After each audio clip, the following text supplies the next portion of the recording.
Les connaissances et capacités des municipalités et autres acteurs du gouvernement en matière de gestion écologique rationnelle des déchets plastiques en conformité avec les exigences de régulation et d'application du cadre juridique ont été renforcées. C'était dans la commune de Cocody au cours d'un atelier de formation sur la gestion des déchets plastiques. Atelier initié par le ministère de l'Environnement et du Développement durable. Serge Pacomdidi, Jean-Marc Djadji nous en parle. Municipalités et acteurs de l'administration publique, tous sensibilisés à la gestion rationnelle des déchets plastiques.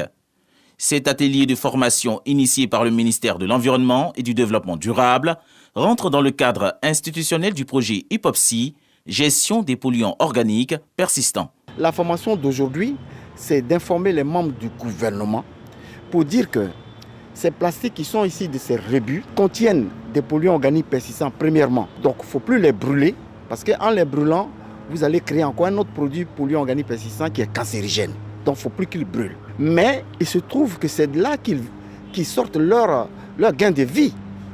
Donc on ne peut pas leur dire de ne pas travailler dans ces domaines. C'est à nous de donner les meilleures pratiques. Il y a 3 points très importants à retenir. C'est qu'il faut absolument éviter le brûlage à l'air libre des déchets plastiques. Il faut aussi éviter au maximum de déverser les déchets plastiques et les déchets en général dans la nature. Il faut collecter au maximum ces déchets pour permettre ensuite leur bonne prise en charge et leur recyclage. Recyclage du plastique, caractéristiques et problématiques des déchets toxiques, le rôle du secteur informel et des femmes dans la gestion et le recyclage des déchets sont des thématiques abordées au cours de cette formation. Après donc ces différentes sessions de formation, que toutes les parties prenantes impliquées dans la mise en œuvre de ce projet comprennent que les déchets que nous générons peuvent être gérés de façon rationnelle.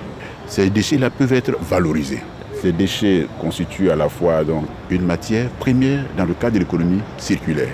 Ces acteurs de l'administration publique sont repartis avec de bonnes pratiques pour une gestion efficiente des déchets plastiques et aussi des techniques pour lutter contre la pollution de l'air, de l'eau et du sol.